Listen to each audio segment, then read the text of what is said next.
President Donald ટ્રમ્પના બીજા કાર્યકાળમાં અમેરિકનો માટે કદાચ કાર લેવું એક સ્વપ્ન સમાન બની જશે, કેમ કે ટૂંક સમયમાં જ કારના ભાવ આસમાને પહોંચી શકે છે. ટ્રમ્પે તમામ ઇમ્પોર્ટેડ કાર પર 25% ટેરિફ લગાવવાની જાહેરાત કરી દીધી છે અને એપ્રિલ 3થી તેનો અમલ પણ શરૂ થઈ જશે.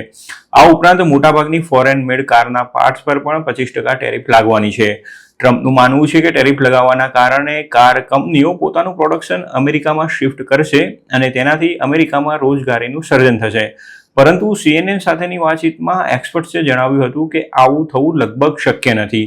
જો કંપનીઓ માટે તેમનું તમામ પ્રોડક્શન અમેરિકામાં શિફ્ટ કરવાનું શક્ય હશે તો પણ તેમના માટે આ ઘણું જ ખર્ચાળ રહેશે અને અંતે તો તમામ ખર્ચો અમેરિકનોના માથા પર જ આવશે.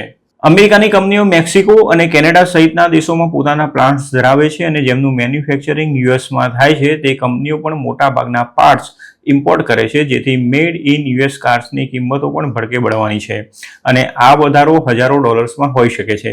25% ટેરિફને કારણે કાર્સની કિંમતમાં કેટલો વધારો થશે તેનો ચોક્કસ આંકડો તો હાલ કહી શકાય તેમ નથી, પરંતુ આ વધારો 4 આંકડામાં હશે તેવી પૂરી શક્યતા છે. અમેરિકામાં ગયા વર્ષે 10.2 મિલિયન કાર્સ બની હતી, પરંતુ તેના મોટાભાગના પાર્ટ્સ કેનેડા અને મેક્સિકોથી આયાત કરવામાં આવ્યા હતા, કારણ કે યુએસમાં વેચાતી એકેય કાર સંપૂર્ણપણે અમેરિકામાં નથી બની અને તેમ કરવું શક્ય પણ નથી. વર્ષ 2024માં અમેરિકામાં $246 બિલિયન પેસેન્જર વ્હીકલ્સ ઇમ્પોર્ટ થયા હતા, જેમાંથી મોટાભાગના તેના નોર્થ અમેરિકાના પાડોશી દેશોમાંથી આવ્યા હતા. આ ઉપરાંત ઈસ્ટ એશિયન પાર્ટનર દેશોમાંથી પણ આવ્યા હતા. યુરોપિયન મેડ કાર પણ અમેરિકનોમાં ઘણી લોકપ્રિય છે, ખાસ કરીને જર્મનીમાં બનેલી કાર, જે અમેરિકામાં 5મું સૌથી મોટું ઓટો એક્સપોર્ટર છે. ગત વર્ષે મેક્સિકોએ અમેરિકામાં $78.7 બિલિયન ઓટો ઇમ્પોર્ટ કર્યું હતું, જે સૌથી વધારે હતું. ત્યારબાદ જાપાને $39.95 બિલિયન, સાઉથ કોરિયાએ $37.4 બિલિયન, કેનેડાએ $31.35 બિલિયન અને જર્મનીએ $25.45 બિલિયન ઓટો ઇમ્પોર્ટ કર્યું હતું. આ ઉપરાંત UK, China, Slovakia, Sweden, Italy અને અન્ય દેશોમાંથી પણ અમેરિકામાં ઓટો ઇમ્પોર્ટ કરવામાં આવ્યું હતું. ટ્રમ્પને જાણે ટેરિફનું વળગણ હોય તે જ રીતે તે ગમે તે ટેરિફની જાહેરાતો કરી રહ્યા છે. તેમણે અમેરિકામાં ઇમ્પોર્ટ થનારા તમામ સ્ટીલ અને એલ્યુમિનિયમ પર પણ 25% ટેરિફ લગાવી દીધી છે. હવે તેમણે કોપર પર પણ ટેરિફ લગાવવાની ધમકી આપી છે. આ ત્રણેય મેટલ કાર બનાવવામાં ઘણી જ મહત્વની છે, તેથી આ મેટલ પર લગાવવામાં આવેલી ટેરિફના કારણે પણ કારની કિંમતોમાં વધારો થશે. પરંતુ ગોલ્ડમેન સાક્સના અંદાજ મુજબ ઇમ્પોર્ટેડ કાર પર 25% ટેરિફ વ્હીકલ્સની કિંમતમાં $5,000 થી $15,000 સુધીનો વધારો કરી શકે છે. જોકે આ વધારો બ્રાન્ડ અને કારના મોડલ પર આધાર રાખશે. દાયકાઓથી કારના ઉત્પાદનની વાત કરવામાં આવે ત્યારે નોર્થ અમેરિકા વર્ચ્યુઅલ રીતે કોઈ બોર્ડર વિના કાર્ય કરી રહ્યું છે, કારણ કે ટ્રેડ એગ્રીમેન્ટ કરવામાં આવ્યા છે અને તેના કારણે કાર અને કારના પાર્ટ્સ અમેરિકામાં ડ્યુટી ફ્રી હોય છે.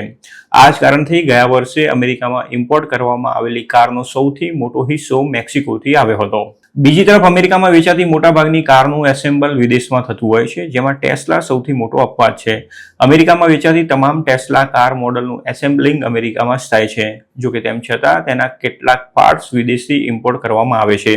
તેવી જ રીતે જાપાનની ઓટોમેકર હોન્ડા પણ અમેરિકામાં વેચાતા તેના તમામ મોડલના મોટાભાગનું એસેમ્બલ અમેરિકામાં જ કરે છે.